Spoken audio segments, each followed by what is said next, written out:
오늘 하나님의 말씀 사도행전 2장 14절부터 21절까지 말씀을 함께 보겠습니다. 베드로가 열한 사도와 함께 서서 소리를 높여 이르되 유대인들과 예루살렘에 사는 모든 사람들아, 이 일을 너희로 알게 할 것이니 내 말에 귀를 기울이라. 하나님이 말씀하시기를 말세에 내가 내 영을 모든 육체에 부어주리니 너희의 자녀들은 예언할 것이요 너희의 젊은이들은 환상을 보고 너희의 늙은이들은 꿈을 꾸리라. 그때에 내가 내 영을 내 남종과 여종들에게 부어주리니 그들이 예언할 것이요 또 내가 위로 하늘에서는 기사를 아래로 땅에서는 징조를 베풀리니 곧 피와 불과 연기로다. 주의 크고 영화로운 날이 이르기 전에 해가 변하여 어두워지고 달이 변하여 피가 되리라. 누구든지 주의 이름을 부르는 자는 구원을 받으리라 하였느니라. 아멘.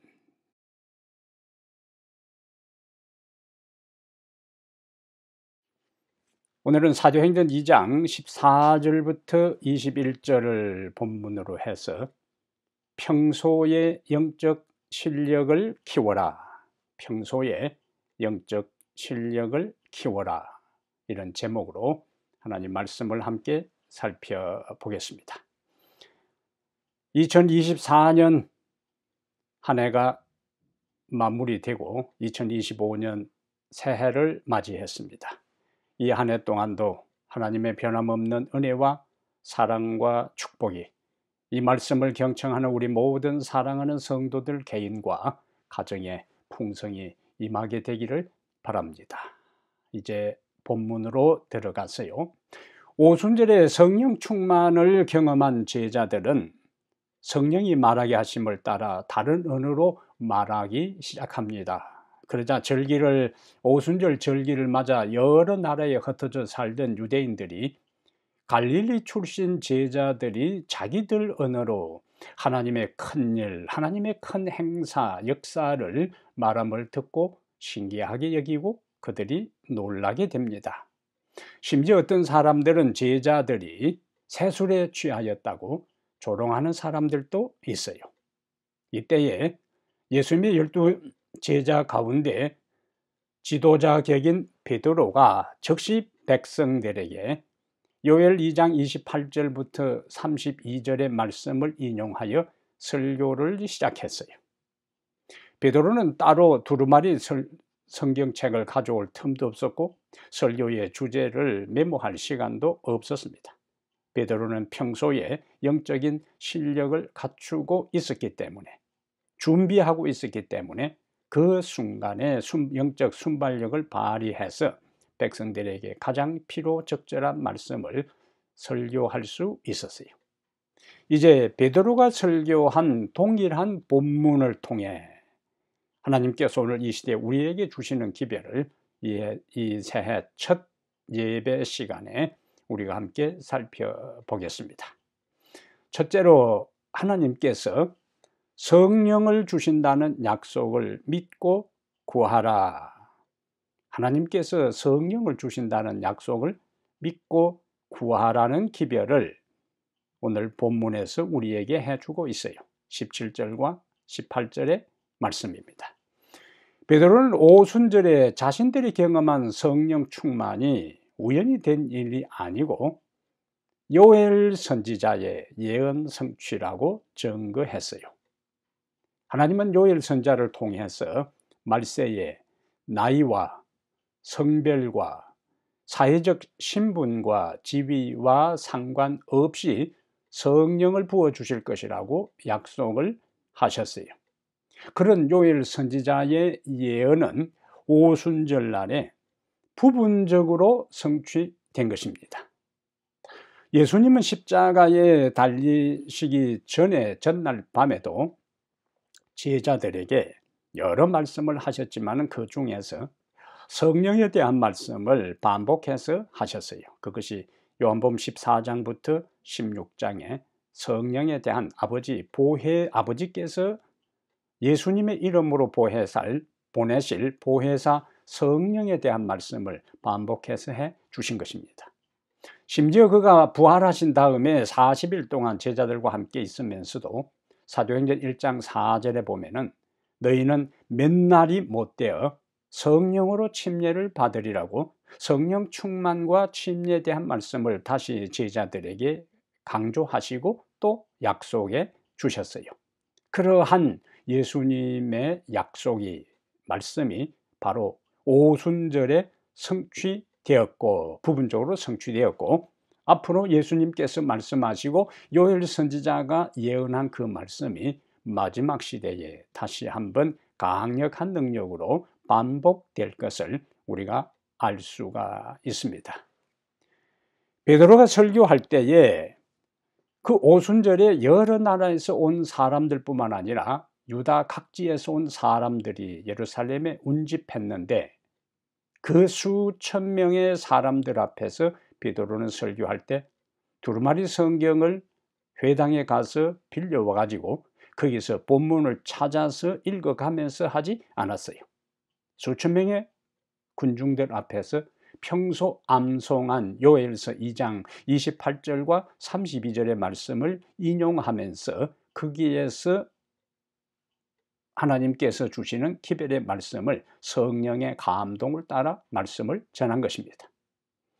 저는 이 성경 베드로의 설교를 읽으면서요, 아마 예수님께서 제자들에게 다락방 담화뿐만 아니라 40일 동안 예수님과 제자들이 함께 있을 때에도 요엘서 이 말씀을 반복해서 가르쳤다고 생각이 들어요. 그렇기 때문에 성령에 대한 요엘 선지자의 예언의 말씀을 베드로는 기억하고 있었고 바로 그 상황에서 그 말씀을 성령께서 기억나게 하실 때 바로 말씀을 강론한 것을 볼 수 있습니다. 그 말씀이 선포된 이후로 우리가 곧 앞으로 살펴볼 말씀처럼 폭발적인 교회 성장이 일어나는데 하루에 3,000명이 회심하여 하나님께로 돌아오는 놀라운 일들이 일어나게 돼요. 이것을 우리는 역사적 일언비라 그렇게 합니다.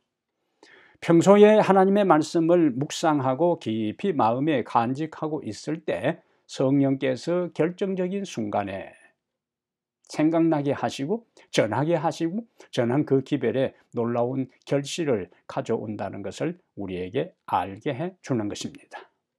당시에 초대교회 제자들이 복음을 전할 때에 나타난 결과들을 사도행전 50페이지에는 이렇게 몇 가지 감동적인 말씀을 엘렌 G. 화이트는 우리에게 해주고 있습니다. 부활하신 구세주에 대한 기쁜 소식은 복음의 내용이요, 사람이 사는 세상의 맨 끝까지 전파되었다. 당시에 알려진 문명국가에 이 복음이 다 전파되었다는 말씀이, 제자들이 구속의 은혜의 기별을 선포할 때에 제자들이, 성령 충만한 제자들이 구속의 은혜의 기별을 선포할 때에 사람들의 마음은 이 기별의 능력에 굴복하였다. 그리고 어떤 결과가 있었는가? 교회는 각 처에서 몰려드는 개심자들을 볼 수 있었다. 타락하였던 사람들은 다시 회개하였다. 심지어 복음의 가장 심한 박해자들 중 어떤 이들은 박해자들이 복음의 옹호자들이 되었다. 사도행전 50페이지에 오순절에 강력한 성령의 강림, 일언비 능력이 임한 다음에 일어난 결과들을 보고 있습니다. 얼마나 감동적이고, 결국에 하나님의 성령이 임할 때에 이러한 놀라운 회심과 또 물러갔던 자들이 다시 돌아오는 것과 복음의 박해자들이, 복음의 옹호자들이 되는 놀라운 일들을 하나님의 성령이 주도적으로 하시는 것을 볼 수가 있습니다. 이러한 것들이 마지막 시대에 준비된 하나님의 백성들에게 다시 반복될 것인데, 이것을 우리는 역사적 늦은비 성령의 강림이라고 부릅니다. 그럼 왜 하나님께서 늦은비 성령을 역사의 마지막 예수님 재림 직전에 사는 하나님의 백성들에게 풍성하게 부어 주실까요? 몇 가지 이유가 있는데요. 그 중에 첫 번째 이유가 진리를 담대하게 선포하도록 하기 위해 늦은비 성령이 임합니다. 제자들이 초대교회 당시에 거대한 로마 제국과 폐쇄적인 유대 종교에 속해 있는 사람들에게 복음을 전하는 것은 제자들의 성장 배경과 그들의 신분과 당시의 시대적 분위기에서는 불가능한 일이었습니다. 그러한 시대에 하나님의 성령께서 이른비로 그들에게 임해서 강력한 능력으로 복음을 전거하게 하셨던 것처럼 마지막 시대의 거대한 세속적 조류와 제약의 횡행 속에서 우리가 복음을 전하는 것은 불가능한 일이에요. 사람들의 마음이 돌처럼 완고하고 고집스럽고 굳어진 상태에 우리가 우리 인간의 지혜와 능력으로 복음을 전하고 그들이 회심하여 하나님께로 돌아오는 것은 쉽지 않은 일입니다. 이러한 때에 하나님께서 우리에게 마지막 능력을 부어 주시는데 전도법 681페이지에 이런 말씀을 우리에게 주십니다. 성령의 권능을 힘입어 진리를 선포하게 될 것이다. 언제? 마지막 시대에 큰 무리가 믿음을 받아들이고, 소수의 무리가 아니 큰 무리가 믿음을 받아들이고 여호와의 군대에 가담하게 될 것이다. 놀라운 약속입니다. 그 다음에 대쟁투 611페이지에는 위대한 사업은, 마지막 시대의 위대한 사업은 그 시초에 나타났던 하나님의 능력보다 못하지 않는 큰 능력으로 나타남으로 맞춰질 것이다. 오순절의 능력은 복음의 시작, 교회의 시작이고 예수님 재림 직전에 하나님의 남은 교회를 통하여 맞춰지는 복음의 사업도 동일한 능력으로 맞춰지게 될 것이라는 거예요. 하나님의 종들은 하늘에서 온 기별을 선포하기 위하여 이곳에서 저곳으로 분주히 왕래할 것이다. 그 다음에 놀라운 약속이 있습니다. 이적들이 일어나고 병자들이 고침을 받게 될 것이며 표적과 기사들이 믿는 사람들에게 따를 것이다. 이것은 언제 일어났던 일이죠? 예수님 당시에.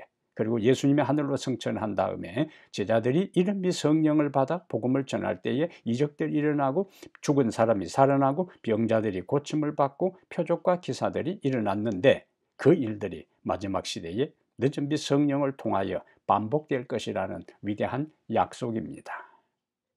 또 다른 늦은 빛 성령을 주시는 약속이 있는데 우리의 품성을 완성하게 하는 역할이 있고 그 다음에 환난을 통과할 수 있는 능력을 주시기 위하여 늦은 비를 우리에게 허락하세요. 교회종 1권 353페이지에는 그들이 환난의 때를 통과할 수 있도록 부흥시키고 능력을 주는 것은 늦은 비이다. 초기문집 85페이지에는 그때에 환난의 시작에 늦은 비가 임하여 성도들로 하여금 마지막 7재앙에 설 수 있도록 준비시키신다고요. 우리는 미래의 야곱의 환난이나 7재앙이나 일요일 시험령이나 두려워할 필요가 없습니다. 그 모든 것을 우리의 의지와 우리의 믿음으로 통과하는 것이 아니고 하나님께서 늦은 비의 능력을 우리에게 주셔서 그 모든 것을 넉넉히 견디고 시련을 극복하고 환난을 통과하도록 능력을 주신다는 거예요. 그것이 바로 늦은 비의 목적이 되는 것입니다. 그렇다면 이렇게 중요한 늦은 비 성령을 어떻게 하면 경험할 수 있는가? 몇 가지 중요한 비결이 있습니다. 첫째 비결은 늦은 빛 성령을 충만하게 마지막 시대 예수님 재림 직전에 경험할 수 있는 것은 회심을 경험하고 자신을 정결하게 하는 것입니다.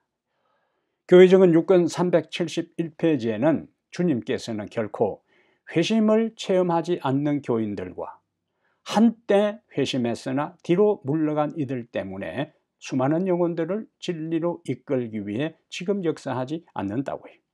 왜 우리가 무력한가? 왜 교회가 냉랭한가? 왜 영혼들이 오지 않는가? 그것은 우리들 자신들이 하나님 앞에 온전히 회심을 경험하지 못했기 때문에 하나님께서 역사하지 않는다는 겁니다. 우리는 능력을 간구하기 전에 먼저 해야 할 일은 예수님의 십자가 앞에 나의 허물과 죄를 깨닫고 진실된 거듭남, 회심의 경험을 할 수 있도록 하나님 앞에 간구하는 것이 제일 우선되어야 될 거예요. 교회종은 5권 214페이지에는 우리의 품성에서 결점을 고치고 온갖 부패로부터 영혼의 성전을 정결케 하는 일은 우리에게 맡겨졌다. 그때 늦은 비는 오순절의 이른 비가 제자들에게 임했던 것처럼 우리에게도 내릴 것이다.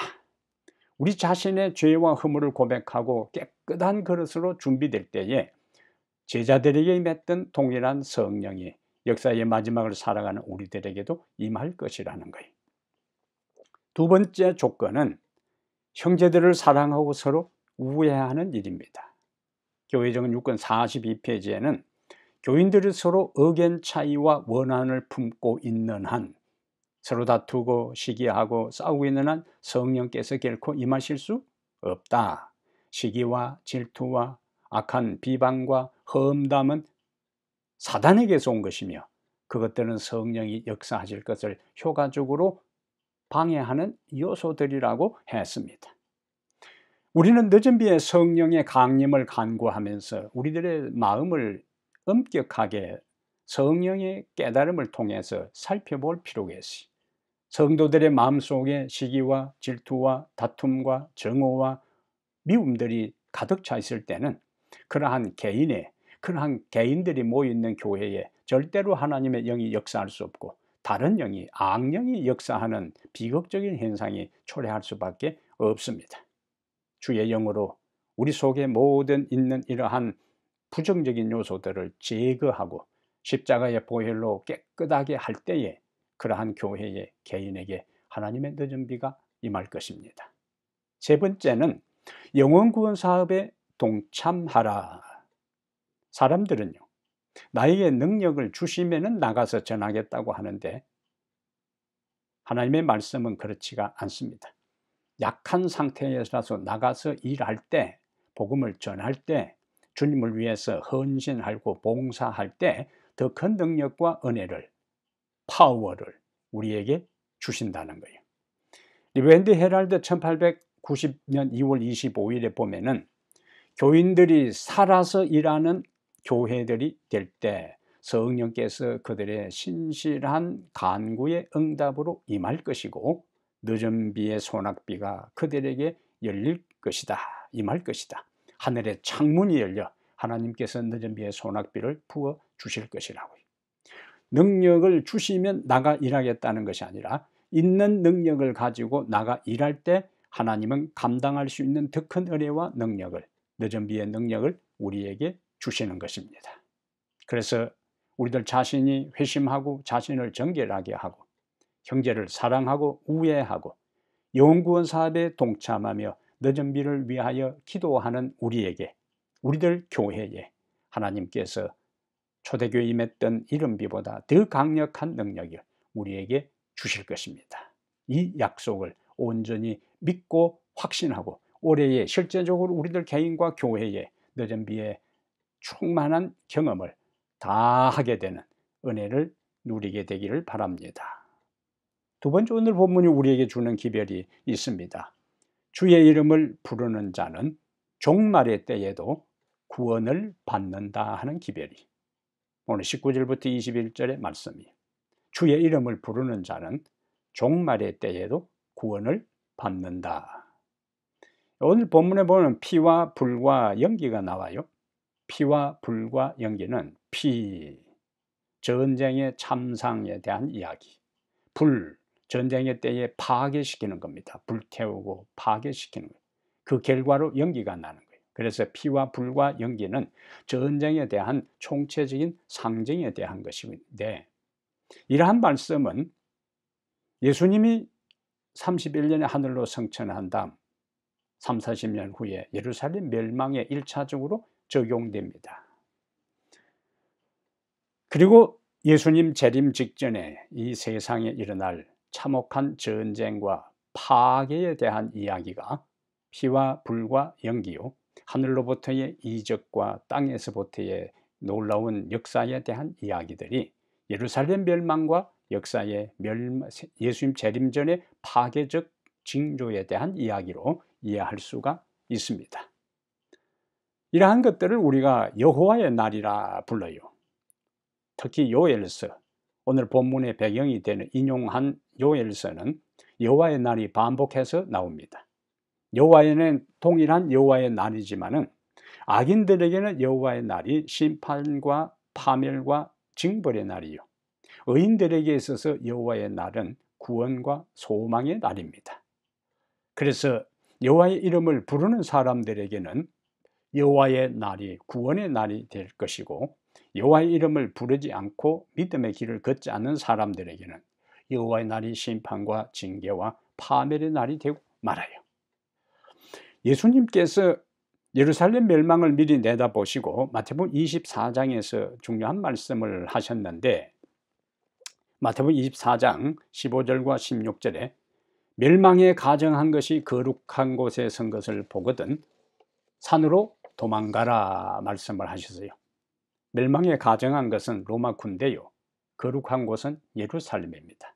정리하면은 예루살렘이 로마군에 의해 포위되면은 모두가 도망가서 목숨을 구하라는 경고 예언의 말씀입니다.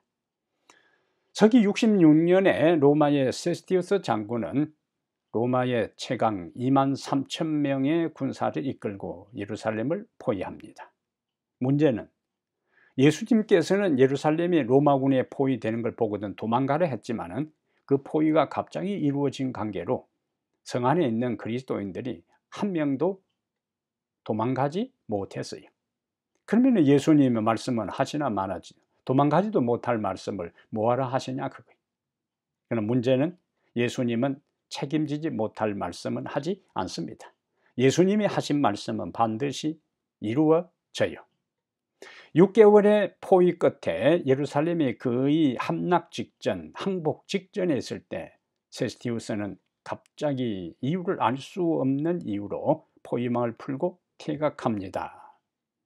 예루살렘에 있는 사람들은 성문을 열고 퇴각하는 로마 군사들의 후미를 공격할 때에 예수님의 말씀을 기억하고 있던 그리스도인들은 모두 성을 빠져나와 요단 동편의 펠라성으로 도망가서 살아남을 수 있었어요. 주의 이름을 부르는 사람들, 예수님의 말씀을 기억하고 있는 사람들은 피할 길이 있음을, 살 수 있는 길이 열림을, 모두가 멸망당하고 파멸되는 순간에도 하나님의 말씀을 기억하고 그의 이름을 부르는 사람은 구원의 길이 열림을 볼 수가 있습니다. 이러한 것들이 마지막 시대에도 다시 적용될 텐데, 예수님의 재림하기 직전에는 단순히 서기 70년 예루살렘 멸망 때와 같은 피와 불과 연기와 같은 전쟁과 파괴뿐만 아니라 천년계에도 엄청난 재난이 일어날 것입니다. 그러한 것들을 누가복음 21장 25절에서 28절에 이렇게 말씀을 하셨어요. 누가복음 21장 25절에 이를 성신에는 징조가 있겠고 하늘에 징조요, 땅에서는 민족들이 바다와 파도의 성난 소리를 인하여 혼란한 중에 공고하리라. 사람들이 세상에 임할 일을 생각하고 무서워함으로 기절하리니 이는 하늘의 권능들이 흔들리겠음이라. 그 다음에 이어지는 것이 27절에 보면은 그때에 사람들이 인자가 구름을 타고 능력과 큰 영광으로 오는 것을 보리라고 했습니다. 하늘에 놀라운 일들이, 무서운 일들이 일어난다고요. 계시록 16장에도 보면 7재앙에 대한 예언이 있는데요, 모세 당시에 애굽에 있던 사람들이 애굽에 10재앙이 내렸지만은 이스라엘 백성들에게는 한 사람도 어떤 해도 입지 않았습니다. 그리고 그 10재앙 끝에 이스라엘 백성들은 애굽에서 구원을 받았어요. 재림 전에 온 지구는 하늘과 땅에서 파괴적인 재앙이 연속하여 일어날 것입니다. 유사일에 없던 무시무시한 일들이 이 땅, 하늘과 땅에서 연속해서 일어날 거예요. 지구 도처에서 반복해서 일어날 것입니다. 파괴적인 재난, 지진, 홍수, 토네이도, 화재, 전염병, 동시다발적으로 전 세계에 일어난다면은 이전에 코로나 하나만 해도 전 세계가 마비되는데, 이러한 천년재해들과 자연재해들과 전염병들이 동시에 지구를 강타하면 인간적으로 이 세상에 피할 곳이 없습니다. 그런데도요, 인간 스스로 핵전쟁이나 천재지변이나 종말의 때에 살아남겠다고 지하 벙커를 만드는 사람들이 있습니다. 그 중에 한 사람이 1236억 달러의 재산으로 세계 부호 5위 랭크를 하고 있는 이 저커버그 메타 최고 경영자가 지구 종말에도 살아남을 수 있도록 지하 벙커를 갖춘 거대한 생존 시설을 하와이의 한 섬에 건설하고 있다는 기사가 실렸습니다. 그 공사비가 거대 생존 시설 2014년부터 지금까지 진행되고 있는 그 공사비가 땅값과 건설비를 합친 가격이 한국 돈으로 약 4천억에 달한다고 했어요. 이 미국에서는 대비하는 사람 프레프라 그래요. PREPPER 프레프 대비하는 사람들이 상당히 많이 존재하는데 이 대비하는 사람이라는 프레프라는 사람의 의미는 대규모 자연재해나 경제공황, 사회적 정치적 혼란, 지구 대이변, 핵전쟁, 파국적 파멸적 상황이 발생할 때를 대비해서 피난처를 마련하는 사람들이에요. 물자를 비축하고 피난과 생존술 훈련을 일상적으로 하는 사람을 대비하는 사람, 프레퍼라 그렇게 부릅니다. 성경적으로 보면 어리석기 짝이 없지요. 성경에서 살아남는 비결은 무엇인가? 오늘 본문 21절에서 누구든지 주의 이름을 부르는 자는 구원을 얻으리라고 했어요. 천재지변이 일어나고 전염병이 창궐하고 하늘에 무서운 현상들이 나타날 때에 프레퍼로서 지하 벙커를 만들어서 그 속에 두디처럼 숨어서 살아남는 것이 아니고 주님을 찾으라는 거예요. 여호와가 우리의 피난처가 되고 우리의 보호자가 되고 우리의 구원자가 될 수가 있습니다. 계시록 16장 18절부터 20절에 보면은 마지막 예수님 재림 직전에 일어날 그 재난을 보면은 특히 지진을 보면은 그 지진의 강도가 얼마나 강한지 진도 10도 아니고 진도 100이나 되는지 각 섬도 없어지고 심지어 산악도 산맥도 거대한 산들도 흔적도 없을 정도로 사라져 버린다고요. 섬도 없어지고 산맥도 없어져 버리는 판에 땅속에 두디처럼 굴을 파고 거기서 강철로 콘크리트로 두껍게 벙커 시설을 만든다고 그것이 파괴되지 않겠어요? 주의 이름을 불러야 구원받는 것이지 수천억, 수십억, 수천억의 재산을 투자해서 벙커를 만든다고 살아남는 것이 아닙니다. 그러한 돈들은 가난하고 불쌍한 사람들 돕고 주의 이름을 부르는 것이 살 수 있는 길임을 그들이 빨리 깨달았으면 좋겠어요. 우리의 피난처는 주님이십니다. 마지막 때에 살아남을 수 있는 길도 주의 이름을 부르는 것입니다. 온 세상에 대격변이 일어난다 할지라도 살 수 있는 길은 주의 이름을 부르면 살 수가 있어요. 누구든지 주의 이름을 부르는 사람, 그분을 의지하는 사람, 구원을 받습니다.